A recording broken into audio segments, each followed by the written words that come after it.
The Tale of the Mother and the Elven King. On a beach on the west coast, a family was parting. The husband was to go to sea, as he was a fisherman, and his wife, the mother of the tale, stood on the shore, watching as he departed, their child in her arms. She left the shore and walked the paths through the woods to her home. While walking in the woods, she passed 3 elves, tall and slim and slender. Aloof they stood. The elves watched as she walked. The mother returned home, a small cottage in the small village. The hearth was warm, and she put the baby into the child's crib. And so day gave way to night. But something was wrong. The baby's crib was empty, bar a single token of heather. The mother yelled in pain and loss, fleeing from her home and collapsing outside. But none knew what to do, except the old woman of the village. She inspected the crib and announced that the heather was a token left by the elves who had taken the baby. The mother demanded to know what could be done. "You must go to the king of the elves," the old woman said. "but he'll not order your baby returned just because you ask. You must have something he wants to trade." "But I have nothing," the mother lamented. "You must have something, and you must have it soon," the old woman said. "The elves are gathering at Elven Point in a few days. It'll not be easy to find a way to get into the gathering. You must find a way, and you must find a way to get an audience with the king and trade with him. You must make him greedy for what you have." The mother was at a loss of what she could do. All she had was her skills and her wits. But that might be enough, the old woman cooed. The mother set to work gathering small bones, and some large, seaweed and reeds, feathers from raven and gull alike. She would have to work these items. And so she did. She turned the small bones into a fine set of hair combs. She weaved the feathers into a cloak and hood, using her own golden hair as thread. And with the largest of the bones, she fashioned a harp, tied with seaweed and strung with her golden hair. And when she played it, the sound was haunting as it was beautiful. She had very little time. The mother walked the path in the forest, the path to Elven Point. As she walked, elves passed her, but did not pay her attention, until the one that did.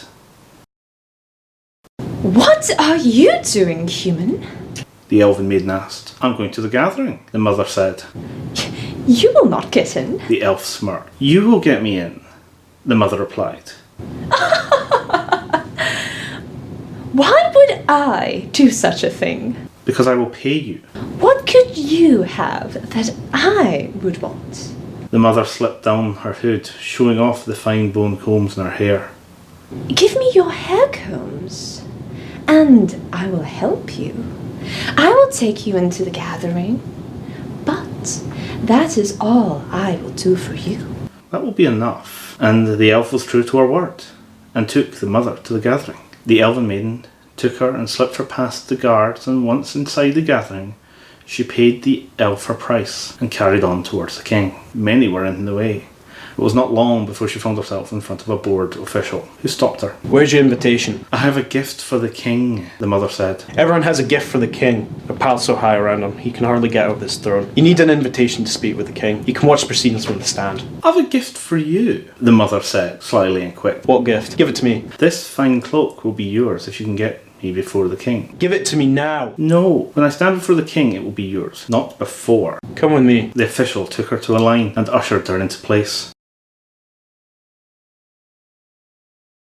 And when it was her turn, the king looked puzzled. "Who are you? A child?" the king asked.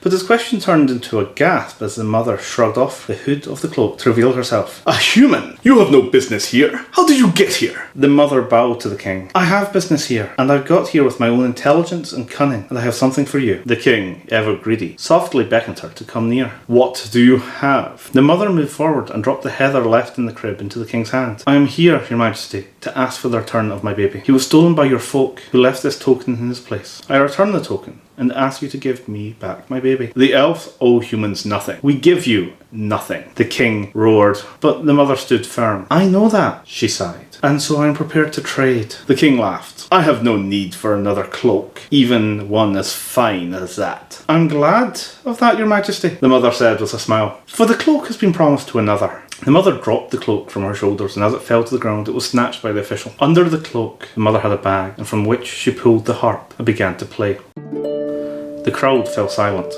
The gathering fell silent.